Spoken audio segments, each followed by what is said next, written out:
ভারতীয় আধিপত্যবাদের বিরুদ্ধে একদমই মুখ বুজে সহ্য করব না। প্রিয় শিক্ষার্থী বন্ধুরা, আজকে আমরা রাজু ভাস্কর্যের পাদদেশ থেকে পুরো বিশ্বকে জানিয়ে দিতে চাই আমরা ভারতীয় আধিপত্যবাদ রুখে দিতে সক্ষম। ভারতীয় আধিপত্যবাদ স্বাধীনতার পর থেকে আমাদেরকে পুরো করে খেয়েছে। গত 1 যুগ হয়ে গেছে, আজ এখনো ফেলানীর হত্যার সুষ্ঠু তদন্ত এবং বিচার হয়নি। ফেলানী হত্যার খুনি অমিয় দাস এখনো বেকসুর খালাস হয়ে ভারতে ঘুরে বেড়াচ্ছে। এই পর্যায়ে থেকে তারা আবার আমাদের বোন চন্দ্রা দাসকে গুলি করে। এটা আমাদের জন্য চরম একটা বিপর্যয়।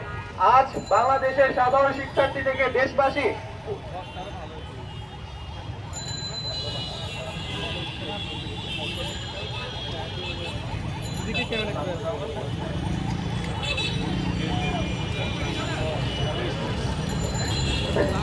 শিক্ষার্থী ভাইরা, আজকে আমাদের প্রতিবাদ কর্মসূচি ঘোষণা করেছি। সেই প্রতিবাদ কর্মসূচির প্রথমেই আমাদের উদ্বোধনী বক্তব্য নিয়ে আসছেন সগীর ইবনে ইসমাইল। সগীর ইবনে ইসমাইলকে আহ্বান করছি আমাদের সামনে তার বক্তব্য পেশ করার জন্য।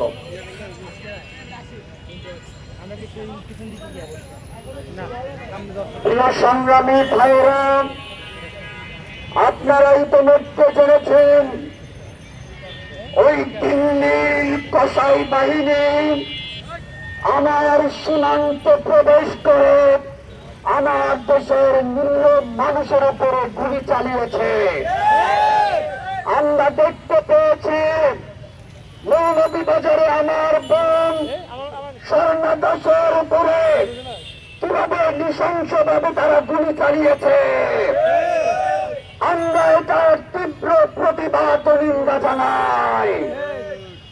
আমরা দেখতে পাই আমাদের বন্ধু রাষ্ট্র নামে ওই ভারত প্রতিটি বছর আমাদের উপরে যেইভাবে তাদের আগ্রাসন চালিয়ে যায়, একের পর এক আগ্রাসন, কখনো বন্যার খেলা খেলে, কখনো আবার সীমান্তে এসে মানুষ মারে।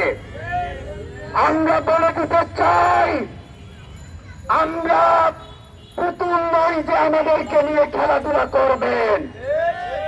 আজকে পুরো বাংলাদেশ জেগে উঠেছে। যদি খেলতে চান তাহলে আপনারা খেলার তারিখ ঘোষণা করুন। বাংলার ছাত্র সমাজ আপনাদের সকল ধরনের ষড়যন্ত্রকে রুখে দিতে চায়।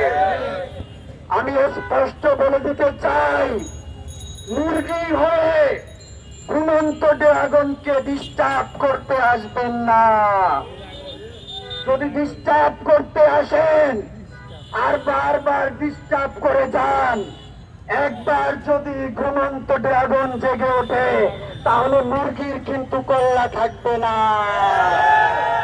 মুরগির কল্লা কিন্তু ছিঁড়ে যাবে এবং ছাত্র সমাজ জানে কিভাবে মুরগির কল্লা ছিঁড়ে দিতে হয়।